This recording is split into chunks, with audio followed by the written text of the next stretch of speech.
Hi, my name is Mackenzie, and fun fact about me, I don't think any person, organization, or nonprofit is above criticism. And this includes the Mormon Stories podcast hosted by John DeLynn and other ex-Mormons. Turns out that when you leave the Mormon church, you're not always going to agree with others who have also left. This is something I was aware of from day one of exploring the post-Mormon world on the internet, and I loved it. I remember being so grateful that I could have a dissenting opinion and not be disciplined for it. There's no ex-Mormon handbook, there's no ex-Mormon Bible, and there's no ex-Mormon prophet. Although some people joke that John DeLynn has become a prophet-like figure in the post-Mormon world, I personally was not aware of him or his podcast until after leaving the church, but I have consumed a decent amount of his content over the past year. The people interviewed on his podcast are largely people who have left the church, although he occasionally interviews faithful members such as Dan McClellan, whose content I also really enjoy. Most of you are already aware of the podcast and what they do, but as a brief intro, let's read from their website. It says, founded in 2005, Mormon Stories podcast is the longest running and most popular Mormon-themed podcast. Hosted by Dr. John DeLynn, Mormon Stories podcast seeks to understand, explore, challenge, and improve the Mormon experience through stories. So their objective is pretty simple, and it speaks to their name. They exist to tell Mormon stories. These stories can help people who are going through a faith transition, and they try to remain moderate and watchable for Mormon members. Although if you ask most members what they think of the podcast, they would most likely dub it anti-Mormon, which is code for their leaders told them it was bad, therefore it bad. If you scroll down on their About page, it says, your feedback is important to us. Please let us know what we can do to help make Mormon stories better. Turns out that last part about feedback might not be 100% true. There has been quite the controversy around a recent broadcast that was live streamed last week on January 29th, titled Married Gay Mormons Get Sacrament and Callings, Charlie Bird and Ryan Clifford. This episode featured Kyle Ashworth from Latter Gay Stories, Jillian Orr, who came out at her BYU graduation in 2022, and Gerardo Samano, who is a producer and co-host of the podcast. This episode has sparked statements from 3 LGBTQ plus advocacy groups. It has sparked Reddit threads, Instagram debates, and a 9-page non-apology full of horse manure from Mormon Stories and Gerardo himself. The initial controversy was not the subject matter of gay members of the church, but how intel was obtained on said members. Charlie and Ryan are openly gay, married, faithful Latter-day Saints. Gerardo said that when he learned that they were still in good standing with the church, despite the fact that simply by being in a relationship they are going against church doctrine, he just had to confirm it for himself. We were hearing from several sources that he had a calling,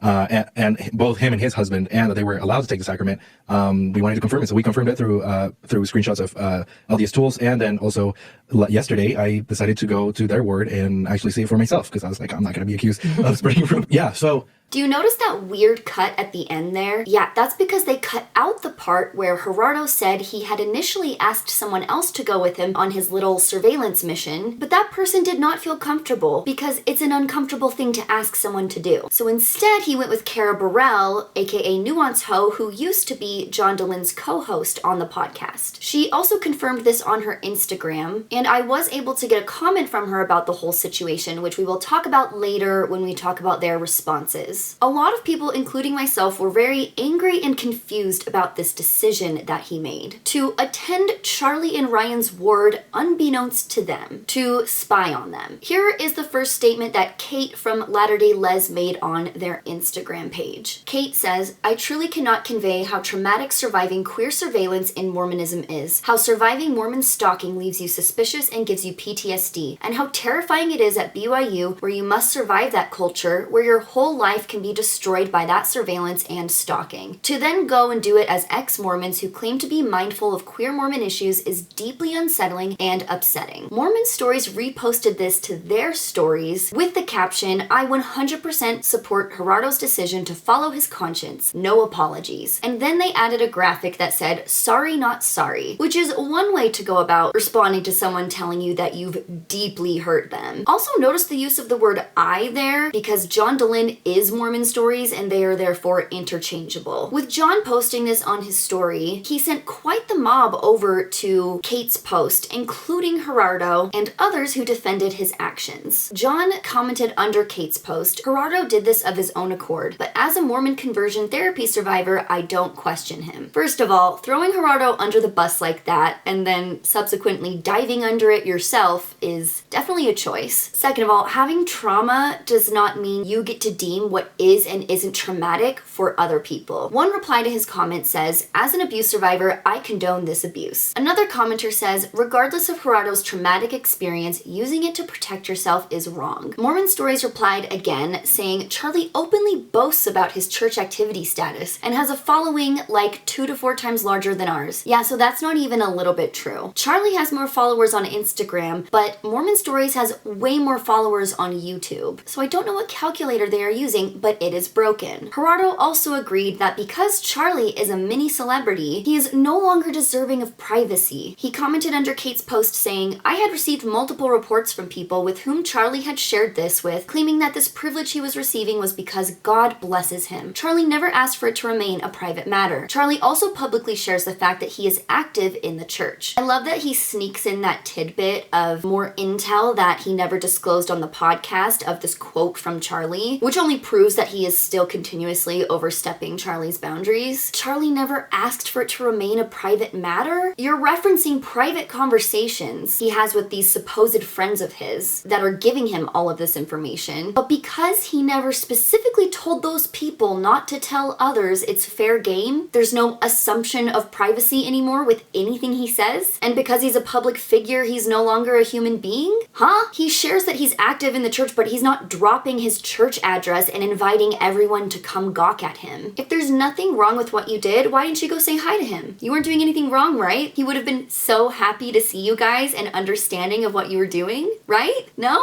Because he'd be really uncomfortable if he knew you were there? Just pretend you weren't raised in a zoo, please. Charlie's not a fucking zoo animal, and his church is not a cage that you can watch him in. Gerardo continues in his response, "Due to Charlie's history of calling me a liar in the past, even though I told the truth about his secret relationship while he was going around giving firesides about being gay and celibate, I decided I wanted to see it for myself before talking about it on the podcast." Let's talk about that. Gerardo continuously accuses Charlie of lying, and I decided to look into these claims. Turns out they're bullshit. I found in my research that not only did Charlie ever lie, but Gerardo and John DeLynn were not truthful in their claims about Charlie. There is an earlier Mormon Stories episode they did a few years ago titled "The Gay Mormon Reformation." In this episode, they make some bold claims, including accusing Charlie of leading a double life. Are they really living celibate lives? If so, that's damaging.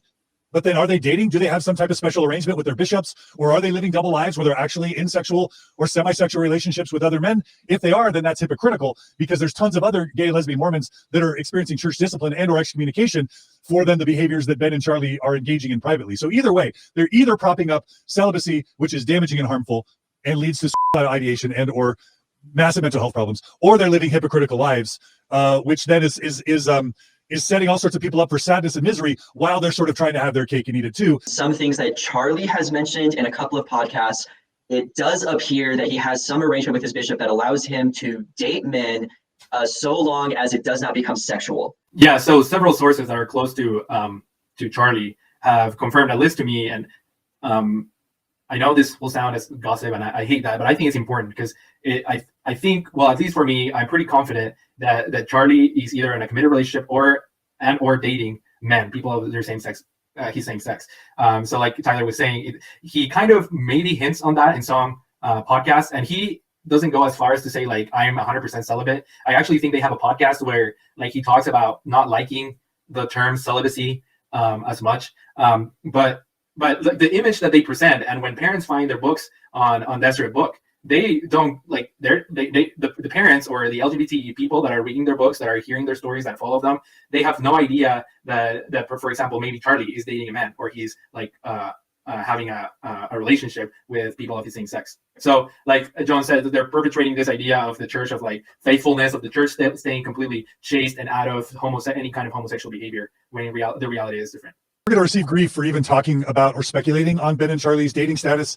And all I can say to that is, I hope we've made the point that when you put yourself in, if you're Josh Weed, if you're Dave Matheson, if you put yourself in the public eye as a spokesperson for the church, you are automatically then putting yourself as the role model for other young gay and lesbian and bisexual members, as if you are saying, we're doing it, we're making it work, you can too. And the minute that you do that, if you are also leading a hypocritical life and leading people into a path that you're not living yourself, that is not working for you yourself, then you are deceiving and misleading people. And that is we're not here to gossip. We are not here to speculate. We're not even here to criticize Ben and Charlie. We are here to call out decades of a system, of a bankrupt system that begins with a bankrupt theology and sets of doctrines and policies that's been harming people, tens of thousands, hundreds of thousands of people for way too long. We begin with that bankrupt system. And then we just say, it is time for the recycling of these LGBTQ celebrities and spokespeople to stop. And we have to fix the problem, not just keep repeating the problem. And what we're saying is Ben and Charlie, if you are living hypocritical lives, then you are harming people, even though you're trying to do good. Or if you're encouraging more celibacy and mixed orientation marriages, you're also harming people. Yeah. And that's all we're trying to say. And there's one thing that Charlie and Ben have in common, which is they're young. Like, yeah, you can do this. You can white knuckle it, in your 20s and mid 20s or late 20s or maybe even early 30s. But the outcome from the research I did is that it's not sustainable. You either can't go your whole life without emotional and sexual intimacy, or you do at your own psychological peril. So part of the recycling, what Ben and Charlie don't understand is they're fresh meat. They are literally young and naive. And so they're white knuckling this lifestyle. They're either living the hypocritical lifestyle or they're white knuckling it. Either way, they're young, fresh meat being used by the church as part of this recycling of public LGBTQ spokespeople. But the life that they're advocating is not sustainable. And that's how they're victims. There is a lot to unpack there, but I especially love how he mentions he's not criticizing him as he's actively criticizing him. Like, you can't just say you're not doing something while you're doing it. And please don't get it confused, John. Right now, I am criticizing you. So John and Gerardo accuse him of lying, of being hypocrites, of having sexual relationships with men, but they try to save ass and say, well, if he's lying, which is still accusing someone of lying, by the way, and they say they have intel of all of this. Here's the problem. This Mormon Stories episode came out in September of 2021 on Charlie's own podcast titled Questions from the Closet in January of 2021. In his episode titled Can I Date?, Charlie says that he prayed about it, went to his bishop, and has decided to start dating. I've never talked about dating before publicly, really ever. Yeah. Well, I mean, you have a lot to share that you've never shared. I have a lot to share that I've never shared. So this is kind of Charlie's dating coming out. This is my dating coming out. You get all the tea on my past boyfriends. Again, we're not trying to tell people what to do or what's good or what's moral or what's right for them, but both of us have had experiences, and if anyone else is going to have those experiences, I would rather them have a little bit more advice than I got. I know tons and tons and tons of LGBTQ Latter-day Saints, and the majority of them end up in some kind of same-sex romantic relationship, if you will, at some point. Yeah, whether it happens on purpose or just organically, I think almost everyone's going to end up in a position where they like someone who likes them back. Right. And people used to say that to me, and I'd be like, no. But then, I mean, I don't want that to stress anybody out. But like most of the time, if you're gay or lesbian, you end up dating someone of the same sex at some point. So my whole time at BYU during my undergrad, I did not date at all. I wanted to make sure, I don't know, I just wasn't ready. And also I was at BYU, so it just made sense to not date. And when I graduated, I was moving to New York City, and I wasn't really preparing on dating ever. However, as I was graduating and moving, I just felt like I should. I felt like I should start dating guys, and I would look at other people in relationships and be jealous of them and be like, I wish I knew what that was like. How come they can have it, but I can't? And just I don't know, I just kind of was feeling gross about being single. So I was really thinking about this and praying about whether or not I should try to date guys. And I was out to my family and friends and everyone in my life. So I felt pretty stable and confident, and I felt like I knew who I was. And as I was praying, I felt like I should. And I remember feeling almost a little bit confused by that. I was like, really, God? You want me to date? I thought that was wrong, because I mean, that's what everyone had told me my whole life. But I really felt like I should. So I ended up moving to New York City. I got my new ward on the east side of Manhattan, and I talked to my bishop, and I was like, hey, I'm new in the ward, and I'm gay, and this is kind of what's been going on in my life. And I feel like I should be dating right now, and I'm going to. And I was kind of like trying to be diplomatic. I was like, but that being said, I'd love to be as involved in the ward as possible. I didn't really know what to expect. You know, it was kind of like fresh start completely. And it was so interesting because he talked to me and he was like, Charlie, you're 24, 25 years old, and God trusts you. He knows you. I think it's wonderful that you're trying to gain more experience and figure out what this is and how to move forward.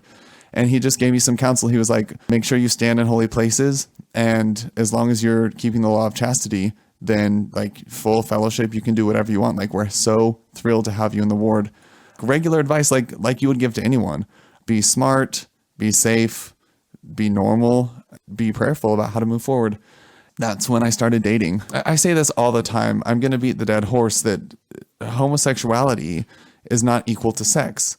Right. So there are elements to relationships that I'd never felt or experienced, obviously physical elements, but then like connection and emotional connection and having like a romantic partner and someone who's interested in you and like all of those things that people take for granted, I think sometimes in a heterosexual relationship.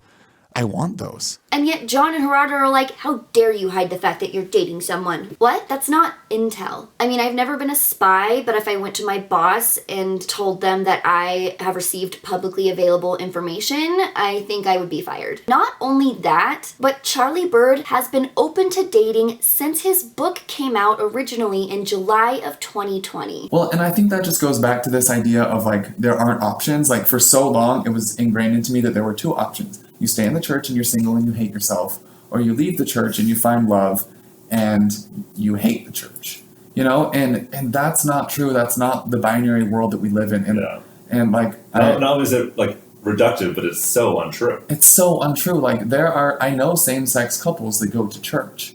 There are different options. And I think it's healthy to acknowledge different options and then pray about you and who you are and where you're at. And go forward with your own personal revelation of where you need to be fitting right now. People ask me the same question, like, how can you live knowing you're going to be alone forever? Like that thought never even crosses my mind because the way I see it, I'm fitting where I know that God needs me to fit right now. It could just be a coping mechanism, not thinking about my future that much. And it probably is, if I'm being honest. But it's one that's really working for me. And I feel healthy in the fact that I don't worry about these massive what ifs 10 years down the road because I'm like, you know what? I feel great today and I'm doing what I need to do today. And if tomorrow it changes, I feel like comfortable enough that I can make a change and be happy with that too. And just follow God and keep my values and all of this past like religious and emotional like experience and growth that I've had are still with me. So I'm going to be in a safe place in the future.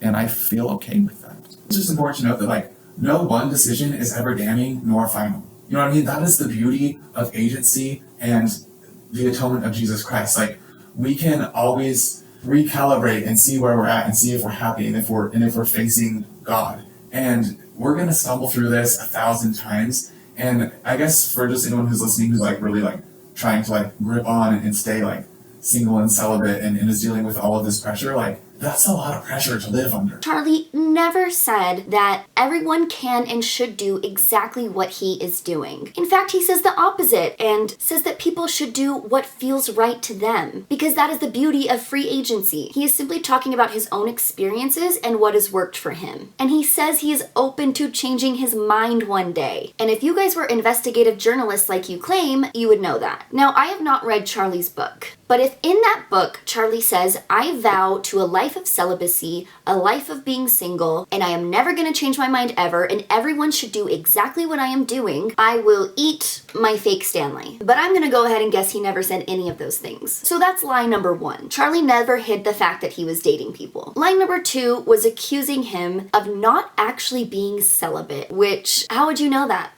How would you know that? Are you gathering intel at his bedroom window too? No, that was literally something they made up to further their narrative that Charlie is a liar and also a slut. Charlie said several times on his podcast that he was keeping the law of chastity like any other straight member of the church. Here's a really sweet post that Charlie made about the promise that he and his now husband made to each other to wait until marriage to have sex. In this post, he mentions that he was previously dumped by a guy because that guy did not want to wait for for marriage, and Charlie didn't think he'd be able to find someone who shared his same values until he met Ryan. Super freaking cute. And again, he mentions in this post that everyone should do what feels right for them. So even though before this episode came out of the Mormon Stories podcast, Charlie already said he was dating people, but because he didn't tell you guys the exact name of the person he was dating, y'all were mad? There is a reason that Charlie was terrified of talking about Ryan because of the reactions that happened afterwards. His image was built up on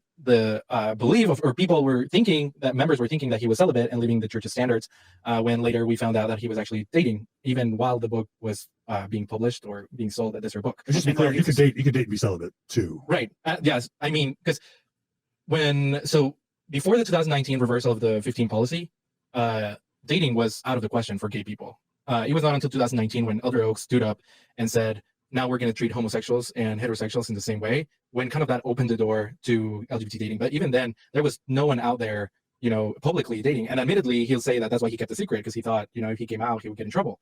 So even for him, even though his leaders knew, some of the people close to him knew, he was scared of the ramifications of coming out. So that's what I mean. Celibate means, like, to what I'm saying, celibate is like, no, I'm not speculating about his sexual life. I'm saying about dating. Okay. Oh, so you do know what the word celibate means. So even though John clarifies that Gerardo is confusing that word, Gerardo says that when he says the word celibate, he means not dating. That's not what that word means. They're two different things. As ex-Mormons, we call out the Mormon church for doublespeak and redefining words all the time. And I sure as hell am gonna call it out when I see other ex-Mormons doing it. But Gerardo doubles down on his meaning of the word celibate in his most recent episode of the Mormon Stories podcast. And Charlie's going around, to stakes giving firesides, and Mormon moms and people, all Mormons are believing that he's celibate, but he's secretly dating Ryan. That kind of made me feel sad, that they were saying that they were rumors and lies when we were actually right. He was actually dating. Gerardo, you never caught Charlie in any lies. You and John made up stuff about him that was not true, and you never apologized for any of it. And Charlie has rarely commented on the situation, as is his right. He doesn't have to talk to you guys. At the same time, they're like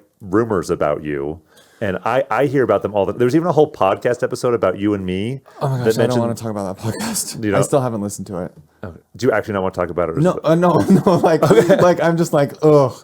Because like I think that's a testament to the social pressures that I was feeling, because I'm hearing those rumors too. And this podcast was funny because like three people who have never talked to us talking about us for an hour and a half. And I didn't listen to it, but and honestly, that's been happening like ever since I came out. There's like people saying things about me that aren't true. Mm-hmm. And so it was actually very strange, because I'm like, these rumors are getting back to me about myself, and like some of them were just like so off base. You accused him of lying about his celibacy when he wasn't, accused him of lying about dating when he wasn't, and you also said he was dating Ryan when his book first came out in July of 2020, and that is also what makes him a liar. Right when the first book, Charlie's first book, was being sent to print. What was it called? Behind the Mask. Yeah. Okay. That's when he met Ryan, and they actually started dating. So by the time it was published, they were already dating. Okay, so let's explain how book publishing works for a second. I've never published a book, but from what I know, it takes a really long time. Okay, I was about to give some misinformation, but because I do my due diligence, I went back and fact-checked myself. So Charlie graduated BYU in 2018.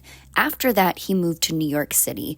So roughly between the years of 2018 and 2020 is when he was working on his book. He also says on his podcast that he started dating when he moved to New York. And again, I have not read his book, but if it's anything like what he talks about in his podcast, I would be really surprised if he said outright in there, I am not dating anybody, I have never dated anybody, and I never intend to date anybody. Because that's just not how he talks on his podcast when the book is finally published. Could I be wrong? Absolutely. I would love to get my hands on this book, and I'm going to, but guess what? I don't think Gerardo has read it either. Either way, from the get-go, ever since publishing his story, he was honest about what he was doing in his life. And Gerardo's just trying to paint him out to be this villain that he's not. Charlie was extremely honest every single step of his journey. He told you guys to back off, and instead of respecting his boundaries, you showed up at the place that has become safe for him. If you're mad at the Mormon Church, talk about that. The Mormon Church is super hypocritical and contradictory. I agree. And if you're mad at Charlie for being part of it, you can talk about that too. But there is no need to lie on him, and there is no need to stalk him. These past few days, I've felt like I've been taking crazy pills, and I already take crazy pills, so that's saying something. But the justifications and excuses for how Charlie has been treated by the ex-Mormon community are insane, knowing that they are based on lies told by John Dehlin and Gerardo Simano, and people are more mad at the Mormon Church, not mad at Charlie himself. And like I said, you can also be mad at Charlie, that is your right. But because people trust John Dehlin, they trust the Mormon Stories podcast, they don't necessarily go and do all the research, they just listen to what they say when they say that they've never done anything wrong. But a couple advocacy groups disagree. Let's read this statement that Equality Utah, Equality Arizona, and Wyoming Equality have jointly made about the situation. They said, the Mormon Stories podcast aired 2 episodes that are an egregious example of the culture of surveillance, harassment, and bullying that is far too common in our society. Mormon Stories located on, spied on, and reported the worship activities of gay members of the Church of Jesus Christ of Latter-day Saints. Then they talk about the photograph that Mormon Stories used in their original thumbnail that they did not have permission to use, so they actually have changed that now to a different picture that they probably don't have permission to use, but that kind of falls under fair use and I think is a moot point in the bigger picture of what's happening. They then say, these actions lead to the immediate harassment of and threats of violence toward this gay couple, their family, and church leadership. Everyone, absolutely everyone, regardless of how public or private their life is, has the right to practice their faith and belief system or lack thereof within the community they choose. I am interested to know exactly what threats were made or who made them towards Charlie and Ryan and their families, but they have not responded currently to anything that's going on. Okay, so Charlie actually did sort of respond to this. He made a post that same Sunday that Gerardo and Kara went to his ward. He said, today has been horrible and scary and shocking and disappointing, yet somehow there were still small miracles. So obviously he's not referencing what happened outright, but I think we can put 2 and 2 together, and this is just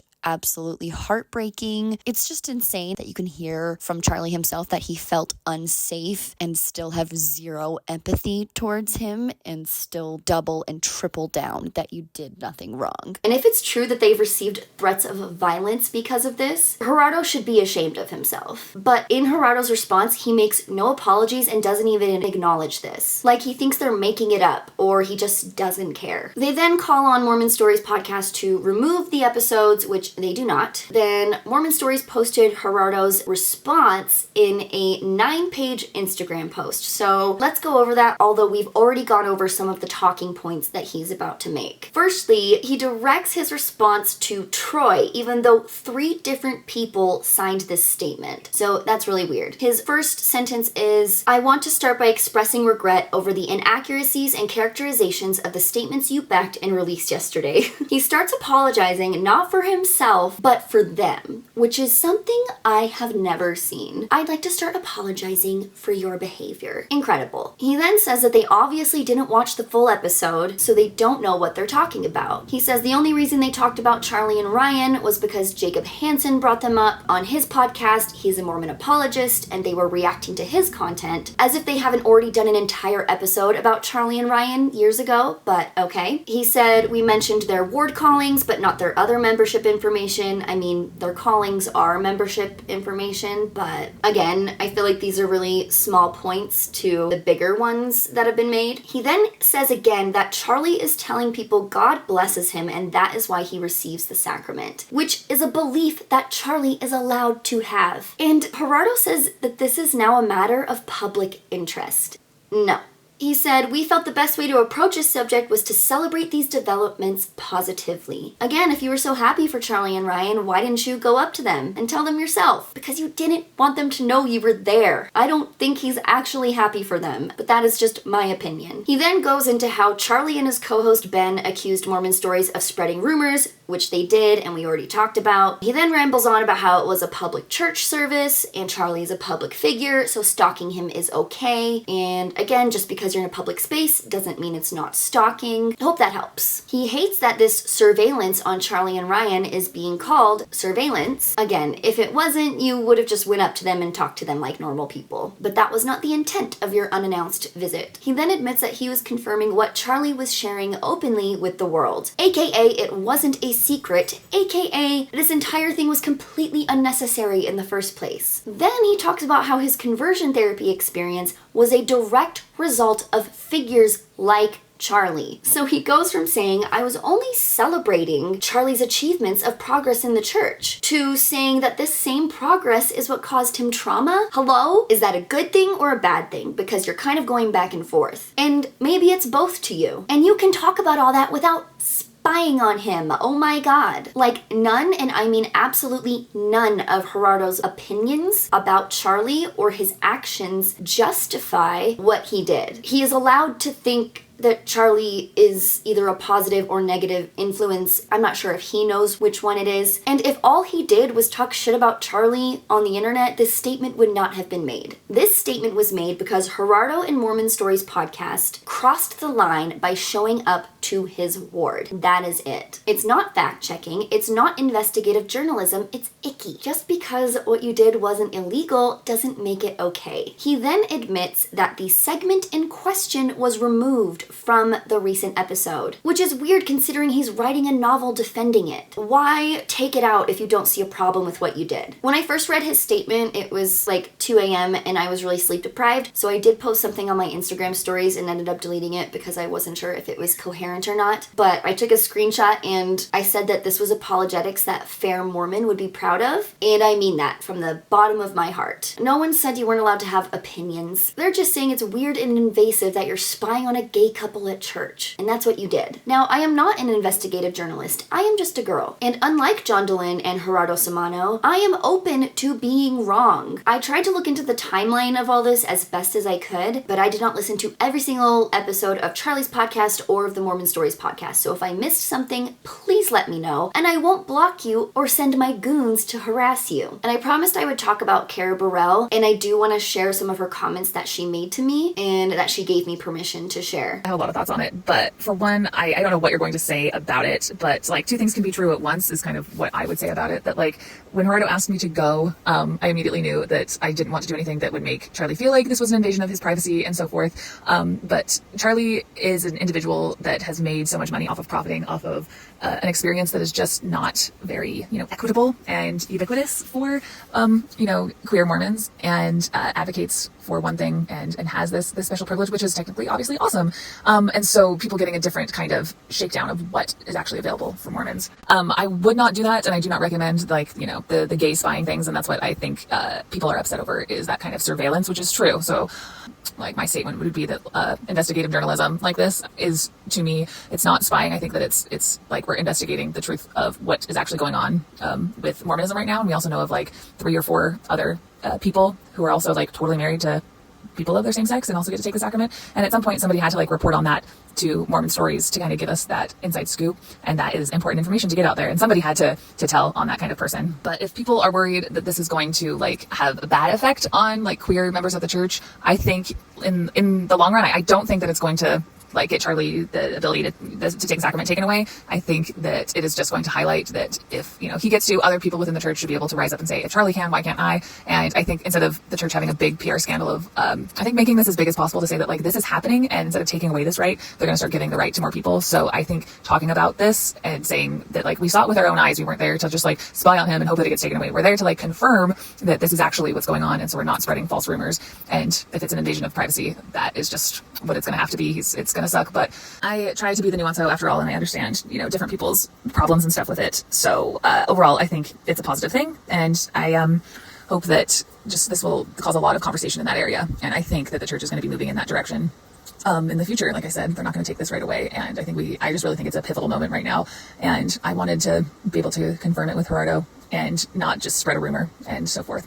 So it's a cool thing, I think, that happened, that I was actually able to witness. Like, it brought tears to our eyes. We were really happy to see it. And if Charlie has beef about that, I would understand. I understand his perspective, but he's also advocating for two different types of churches, one that he gets to exist in and profit off of, that also just doesn't exist for most queer Mormons. So she sounds way more sympathetic to the situation, although I don't love that she said she hopes it'll just blow over, but it seems like she sees both sides of it a little bit more than Gerardo or John, but she supports them and doesn't agree that she did anything wrong either. I think it's interesting that she admits that it's an invasion to privacy and that it's just like a necessary evil. Again, I don't think it was necessary to confirm something that Charlie was already confirming himself and that people in his ward were confirming to you. If you guys had enough intel to know what ward he was in, that means you already had sources to confirm the sacrament thing. Going in person to see it for yourself does not make any sense to me, and I really like Kara. I respect her. We have spoken about an upcoming interview that she's doing, not with me, but it is a video I am very excited about and I think it's important, but I still don't agree with her decision to do this. And I really appreciate her responding to me so that I could hear her opinions directly from her, but they do just confirm what John and Gerardo have already been saying. And yes, I am coming way harder on Gerardo and John, and it's because their arguments just piss me off more. I feel like there's zero empathy in Gerardo's arguments and a sense of indignant righteousness that is so reminiscent of Mormon priesthood holders that I have encountered in the past. And Gerardo being gay does not absolve him. John being a psychologist does not absolve him. Kara Burrell being bisexual does not absolve her. What they did was wrong, in my opinion, and in the opinion of many LGBTQ advocacy groups and queer folk. I made a TikTok about this, that even though I did not grow up queer in the church and I cannot fathom what that's like, I did grow up being watched at sacrament meeting and not being allowed to take the sacrament for years. So this brought up a lot of emotions for me, as I was always worried that other people were being judgmental of why I wasn't taking the sacrament, and it caused me so much anxiety and shame that eventually I just skipped sacrament meeting altogether because I could not handle it. So ex-Mormons participating in this same type of behavior as some Mormons do is really disheartening to me. Like, there are a number of reasons that a bishop does or doesn't let you take the sacrament, and if Charlie and Ryan ended up not taking the sacrament, that would have been even worse, because then Gerardo would have come back to the podcast and been like, oh my gosh, they're lying, even though there's a number of reasons they couldn't be taking the sacrament that you were not privy to because it's none of your business. I also know people that take the sacrament even when they're told not to. It's such a personal decision to members of the church, and it's a flawed system in my opinion and many ex-Mormons' opinions. So it's weird to me that they're putting so much stock in that personal decision because they're openly gay members of the church. You didn't need to confirm that by going into their space. Anyways, stalking people is weird. I'm still figuring out my setup, but if you would say goodbye to Trixie and Rexy, that would please me. Trixie had major anxiety when she was alive,